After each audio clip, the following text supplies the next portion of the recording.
कांग्रेस के पूर्व सांसद और 1984 के सिख विरोधी दंगों में सजा याफ्ता कैदी सज्जन कुमार की तिहाड़ जेल में मौत हो गई। रिपोर्ट्स के मुताबिक उसे सफदरजंग अस्पताल लाया गया था, लेकिन बचाया नहीं जा सका। हाई ब्लड प्रेशर और पार्किंसंस डिजीज की हिस्ट्री बताई जा रही है। फरवरी 2025 में दिल्ली की राउज एवेन्यू कोर्ट ने सज्जन को दोषी पाते हुए उम्र कैद की सजा दी थी। दंगों के दौरान 2 सिखों की हत्या के मामले में इसे सरस्वती विहार दोहरा हत्याकांड केस कहते हैं। घटना हुई थी 1 नवंबर 1984 को। सरस्वती विहार इलाके में जसवंत सिंह और उनके बेटे तरुणदीप सिंह को जिंदा जलाकर मार दिया गया। इससे पहले भी वो आजीवन कारावास काट रहा था। ये सज़ा सुनाई गई थी 2018 में। दिल्ली हाई कोर्ट ने मामला था दिल्ली कैंट पालम कॉलोनी का। 1984 में तत्कालीन प्रधानमंत्री इंदिरा गांधी की हत्या के बाद दिल्ली कैंट के राजनगर और पालम इलाके में 5 सिखों की हत्या का केस। इस केस में करकरडूमा की निचली अदालत ने सज्जन कुमार को बरी कर दिया था, लेकिन दिल्ली उच्च न्यायालय ने वो आदेश पलटते हुए सज्जन को आपराधिक साजिश रचने और दंगा भड़काने का दोषी माना। 2018 में ही दोषी करार दिए जाने के बाद सज्जन ने पार्टी से इस्तीफा दे दिया था। 17 दिसंबर 2018 की उस तारीख को आया फैसला बड़े लंबे इंतजार के बाद आया था। दंगे के 34 बरस बाद अदालती आदेश के 13वें दिन 31 दिसंबर 2018 को सज्जन ने आत्मसमर्पण किया और उसे तिहाड़ भेजा गया। ये केस ट्रायल कोर्ट तक कैसे पहुंचा, किस आधार पर निचली अदालत ने सज्जन कुमार को बरी किया, ये सारा ब्यौरा इस वीडियो में बताएंगे। नमस्ते, मेरा नाम है स्वाति और आप देख रहे हैं इंडियन एक्सप्रेस हिंदी। 31 अक्टूबर 1984 भारत की प्रधानमंत्री इंदिरा गांधी की उन्हीं के 2 अंगरक्षकों ने हत्या कर दी। दोनों के नाम बेअंत सिंह और सतवंत सिंह। सुबह के तकरीबन 9:15 बजे इंदिरा गांधी को गोली मारी जा चुकी थी। 9:30 बजे उन्हें एम्स लाया गया। दोपहर करीब 2:15 बजे डॉक्टरों ने उन्हें मृत घोषित कर दिया और इसके कुछ ही देर बाद दिल्ली में शुरू हुआ कोऑर्डिनेटेड वायलेंस, सिख विरोधी दंगा। खबरों के मुताबिक उसी दिन दोपहर बाद शाम 4 से 5 बजे के बीच एम्स के आसपास के इलाके से हिंसा शुरू हुई। 3 नवंबर को धीरे धीरे हिंसा कम हुई। हालांकि देश के कई अन्य हिस्सों में आने वाले दिनों में भी छिटपुट घटनाएं जारी रहीं। दंगों की पहली शिकायत दर्ज करवाई दलजीत कौर ने 4 नवंबर 1984 को दिल्ली कैंट थाने में। FIR संख्या 416/1984। उनके पति अवतार सिंह को दंगे में मार डाला गया था। दलजीत कौर की FIR एक मुख्य कानूनी डॉक्यूमेंट बनी। बाद के दिनों में कई अन्य शिकायतों को इसके साथ क्लब कर दिया गया। नवंबर 1984 में ही पहली जांच समिति का गठन हुआ, मारवाह कमेटी। इसकी अध्यक्षता कर रहे थे वेद मारवाह, IPS अधिकारी थे। मारवाह कमेटी एक इंटरनल इंक्वायरी थी। इसका जिम्मा था गंभीर चूकों और दंगों के दौरान दिल्ली पुलिस की कथित सहभागिता की जांच करना। इसने पीड़ितों के बयान दर्ज किए, उन पुलिस वालों के भी स्टेटमेंट रिकॉर्ड किए जिन पर हिंसा में शामिल होने या सब देखते हुए कुछ न करने का इल्जाम था। इससे पहले कि समिति काम पूरा कर पाती, केंद्र सरकार ने 1 सदस्यीय जांच आयोग गठित कर दिया। इसमें थे जस्टिस रंगनाथ मिश्रा। 7 सितंबर 1985 को जगदीश कौर नाम की एक महिला ने जस्टिस रंगनाथ कमेटी के आगे एक हलफनामा दिया। 1 नवंबर 1984 को जगदीश कौर के पति और बेटे को भीड़ ने मार डाला था। 3 नवंबर को जगदीश कौर ने खुद अपने पति और बेटे का अंतिम संस्कार किया। घर में जो भी फर्नीचर था, जो भी सामान था, उनसे चिता बनाई, फिर उनको आग दी। जगदीश कौर ने अपने हलफनामे में कांग्रेस के एक काउंसिलर बलवान खोखर का नाम लिया। कहा वो उनके पति और बेटे की हत्या में शामिल था। उन्होंने रिटायर्ड कैप्टन भागमल और गिरिधारी लाल का नाम भी लिया था। कहा था कि जिस भीड़ ने उनके 3 चचेरे भाइयों की हत्या की उसमें भागमल और गिरिधारी भी शामिल था। 1986 में जब ट्रायल कोर्ट में मुकदमा चला तो सारे लोग बरी हो गए। 1992 में जैन अग्रवाल कमेटी ने अपनी रिपोर्ट में कुछ मामलों को लेकर आगे की जांच करने की सिफारिश की। इसके बाद मई 2000 में जस्टिस नानावटी कमीशन का गठन हुआ। उसकी रिपोर्ट में बड़ी मजबूती से आया सज्जन कुमार का नाम। क्या ये पहली बार था जब दंगे के सिलसिले में सज्जन कुमार का नाम सामने आया? नहीं। PUDR यानी peoples union for democratic rights और PUCL यानी peoples union for civil liberties, दो स्वतंत्र मानवाधिकार संगठन। इन्होंने 1984 में सिख विरोधी दंगों पर एक फैक्ट फाइंडिंग टीम गठित की थी। इसकी रिपोर्ट में भी सज्जन कुमार का नाम आया था। 50 पन्नों की रिपोर्ट में कई बार पहला जिक्र उस सेक्शन में जहां कांग्रेस की भूमिका की बात होती है। इसमें लिखा था, हमारा संदेह है कि इस अवधि में लेजिटिमेट अथॉरिटीज़ की जगह निर्णय लेने की ताकत कांग्रेस के कुछ नेताओं ने ले ली। आगे लिखा था कि इसकी पुष्टि न केवल घटनाओं से होती है बल्कि दंगा प्रभावित इलाकों के निवासियों के अनुभवों से भी होती है। आगे लिखा था, हमें हिंदुओं और सिखों दोनों ने बताया, कई कांग्रेस समर्थक भी थे, कि कुछ कांग्रेस नेताओं ने दंगा ऑर्गेनाइज करने में निर्णायक भूमिका निभाई। मंगोलपुरी के निवासियों ने हमें बताया कि उन्होंने कांग्रेस के एक कॉरपोरेटर ईश्वर सिंह को कई अन्य के साथ हिंसा के तांडव में सक्रिय रूप से हिस्सा लेते देखा था। स्थानीय निवासियों ने इन सभी लोगों की इलाके के कांग्रेस सांसद सज्जन कुमार के लेफ्टिनेंट्स के तौर पर व्याख्या की। इसी रिपोर्ट में आगे एक जगह लिखा है, वो सांसद जिसे हमलों के लिए सबसे आम तौर पर जिम्मेदार ठहराया गया वो हैं कांग्रेस के सज्जन कुमार। एक और उदाहरण इसी रिपोर्ट से, जिसमें ये दर्ज है, मंगोलपुरी के निवासियों का इंटरव्यू करने हम जहां भी गए वहां एक नाम जो हर जगह सामने आया इलाके के कांग्रेस सांसद सज्जन कुमार का था। तकरीबन एक स्वर में लोगों ने आरोप लगाया कि सज्जन कुमार हिंसा के मास्टरमाइंड थे।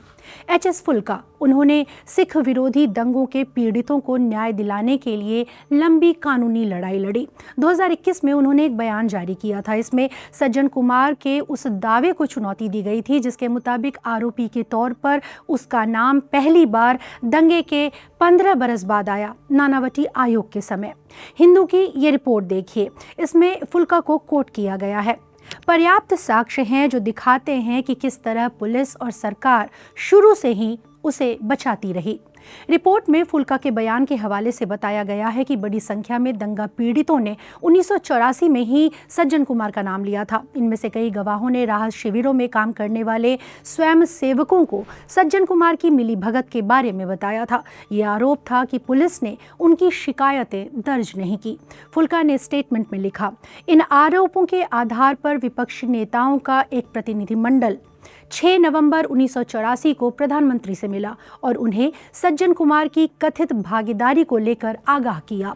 7 नवंबर 1984 को यह खबर कई अखबारों में छपी थी। बयान में आगे कहा गया कि जुलाई से सितंबर 1985 के बीच सज्जन कुमार के खिलाफ 12 एफिडेविट दाखिल हुए मिश्रा आयोग के सामने। फरवरी 1987 में मिश्रा आयोग ने अपनी रिपोर्ट में बताया कि उसे पता चला जहां भी लीडरों का नाम आया पुलिस ने केस दर्ज नहीं किया। अगस्त 1987 में जैन बैनर्जी समिति ने भी सज्जन कुमार के खिलाफ केस दर्ज करने की अनुशंसा की, लेकिन पुलिस ने अमल नहीं किया। एक और प्रसंग है जो दिखाता है कि सज्जन कुमार सालों तक कैसे बचता रहा। साल था 1990, केंद्र में VP सिंह की सरकार थी। CBI ने सज्जन कुमार पर केस दर्ज किया। क्या आरोप थे, इसका एक वर्णन पढ़कर सुनाते हैं। यह ब्यौरा अवार कौर के बयान पर आधारित था, जो दिल्ली के सुल्तानपुरी में रहती थी। शिकायतकर्ता अपने पति नवीन सिंह और बच्चों के साथ घर में थी जब उन्होंने देखा कि इलाके के सैकड़ों लोग लाठी, डंडे, सरिये और चाकुओं से लैस हैं। वो सरदारों के घर लूट रहे हैं। भीड़ का नेतृत्व कर रहे थे सांसद सज्जन कुमार, जो उन्हें उकसा रहे थे कि सभी पुरुषों को जलाकर मार दो और उनकी संपत्ति लूट लो। इस उकसावे में आकर शिकायतकर्ता के पति को घसीटकर बाहर ले जाया गया। धारदार हथियार से हमला किया गया और केरोसिन तेल छिड़क कर जला दिया गया। इसके बाद उनका घर भी जला दिया गया। CBI की टीम गिरफ्तार करने के लिए सज्जन के घर पहुंची। इसके आगे क्या हुआ, इसका ब्यौरा फ्रंट लाइन की एक पुरानी रिपोर्ट में इस तरह मिलता है। CBI की जीपें जला दी गईं, अफसरों को घर में बंधक बना लिया गया। अब आते हैं नानावटी आयोग पर। आयोग ने 9 फरवरी 2005 को अपनी रिपोर्ट जमा की। इसमें सज्जन कुमार के बारे में लिखा, कई चश्मदीदों ने पालम कॉलोनी, तिलक विहार, राजनगर जैसे इलाकों में हुए दंगों में सज्जन कुमार, बलवान खोखर, प्रताप सिंह, महासिंह और मोहिंदर सिंह की भूमिकाओं के बारे में गवाही दी है।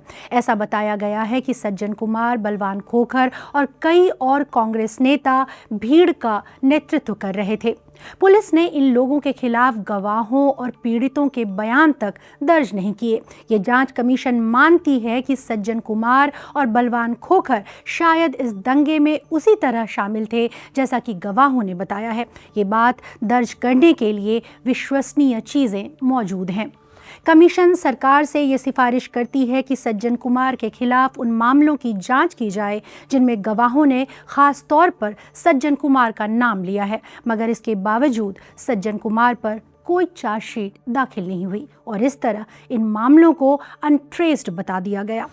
ये था कि नानावटी आयोग की रिपोर्ट में क्या लिखा था सज्जन कुमार के बारे में, क्या अनुशंसा की गई थी। अब आगे 10 अगस्त 2005 को लोकसभा में और 11 अगस्त 2005 को राज्यसभा में केंद्र सरकार की तरफ से कहा गया कि नानावटी आयोग ने जहां भी जिस किसी इंसान का नाम लिया है, कहा है कि उन पर लगाए गए आरोपों की जाँच होनी चाहिए, वहाँ सरकार हर मुमकिन कोशिश करेगी कि ऐसा हो। अब जानते हैं कि CBI ने अपनी चार्जशीट में क्या लिखा। 13 जनवरी 2010 को CBI ने चार्जशीट दाखिल की। इसमें एजेंसी ने उन पुराने मामलों का भी ब्यौरा दिया जिनमें आरोपी बरी हो गए थे। इस चार्जशीट में भी सज्जन कुमार का जिक्र था।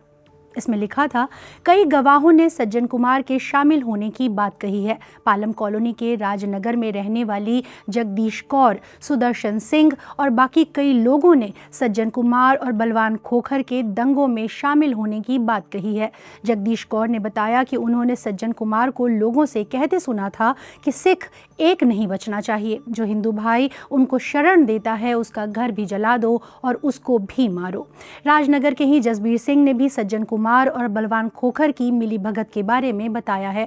उनका कहना है कि वो तो इनके खिलाफ शिकायत भी दर्ज करवाने गए थे, मगर पुलिस ने उनकी शिकायत लिखी नहीं। सज्जन कुमार का ट्रायल ही नहीं किया गया।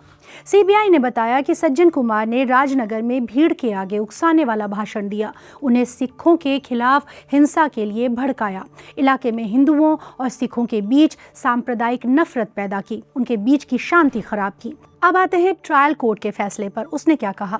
24 मई 2010 को ट्रायल कोर्ट ने आरोप तय किए। अप्रैल 2013 में ट्रायल कोर्ट का फैसला आया। इसमें पुलिस के खिलाफ सख्त टिप्पणियां थीं। कहा गया था कि पुलिस ने अपनी ड्यूटी ठीक से नहीं की। मगर ट्रायल कोर्ट ने सज्जन कुमार की भूमिका पर गवाहों द्वारा कही जा रही कई बातों पर शुबा जताया। कुछ मामलों में ये कहकर कि शिकायतकर्ताओं ने कई साल बाद सज्जन का नाम लिया, शुरुआती बयान में जिक्र नहीं किया। अदालत ने कहा कि साजिश रचने और उकसाने के अलावा सज्जन कुमार के ऊपर और कोई आरोप नहीं लगा। कोर्ट ने सज्जन कुमार को बरी कर दिया था, जबकि बलवान खोखर और कृष्ण खोखर को दोषी मानते हुए सजा सुनाई। इस फैसले को चुनौती दी गई। केस पहुंचा दिल्ली हाई कोर्ट, जहां 17 दिसंबर 2018 को सज्जन कुमार को दोषी मानते हुए उम्र कैद की सजा सुनाई गई। अदालत ने सजा का ऐलान करते हुए कहा, ये एक असाधारण केस था, जहां सामान्य परिस्थितियों में सज्जन कुमार के खिलाफ आगे बढ़ पाना नामुमकिन होता, क्योंकि सज्जन कुमार के खिलाफ उठे मामलों को दबाने की बड़े स्तर पर कोशिश की गई। FIR तक दर्ज नहीं की गई, दर्ज भी की गई तो ठीक से जांच नहीं हुई। जहां जांच थोड़ी आगे बढ़ी, वहां भी जांच किसी वाजिब नतीजे पर नहीं पहुंची। चार्जशीट तक फाइल नहीं हुई। दिल्ली और बाकी भारत में 1 नवंबर 1984 से 4 नवंबर 1984 के बीच हुआ सिखों का नरसंहार राजनीति से जुड़े लोगों द्वारा रचा बुना गया था। इसमें उनका साथ दिया उन संस्थाओं ने जिन पर कानून का पालन करवाने का जिम्मा है। ये मानवता के खिलाफ किया गया अपराध था। 2021-22 में सज्जन कुमार की ओर से सुप्रीम कोर्ट में अपील दायर की गई। अदालत ने अंतरिम जमानत देने से इनकार कर दिया। आगे चलकर कुछ मामलों में डिस्चार्ज किया गया। मसलन जनकपुरी विकासपुरी का मामला 1 नवंबर 1984 को जनकपुरी में सोहन सिंह और अवतार सिंह की हत्या और 2 नवंबर 1984 को विकासपुरी में गुरुचरण सिंह को जिंदा जलाने की कोशिश। अगस्त 2023 में इस केस में हत्या और आपराधिक साजिश के आरोपों से सज्जन सज्जन कुमार को डिस्चार्ज कर दिया गया। हालांकि इसी केस में दंगा और वैमनस्य फैलाने के आरोपों पर मुकदमा चलता रहा। फिर जनवरी 2026 में पर्याप्त साक्ष्य न होने की वजह से इस मामले से भी बरी कर दिया गया। एक और मामला सुल्तानपुरी केस, जहां सबूतों के अभाव के चलते बरी किया गया। सज्जन कुमार अब दुनिया में नहीं है, लेकिन इस नाम की एक खतरनाक विरासत है जो पीछे छूट गई है।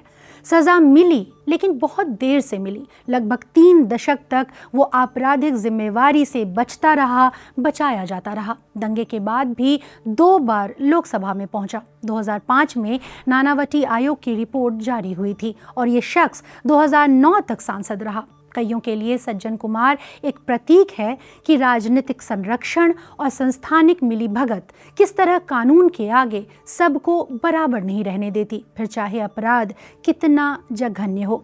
उम्र कैद मिलने पर सज्जन कुमार ने दिसंबर 2018 में सरेंडर किया था और उसी तिहाड़ में मौत हुई। यानी अपनी डबल उम्र कैद के बस 7 साल 8 महीने उसने जेल में बिताए। और आज जब उसकी मौत हुई तो पैरोल के लिए उसके आवेदन पर सुनवाई होनी थी। इस पूरे विषय पर आप क्या सोचते हैं, हमें कमेंट में बताइए। शुक्रिया इंडियन एक्सप्रेस हिंदी देखने के लिए।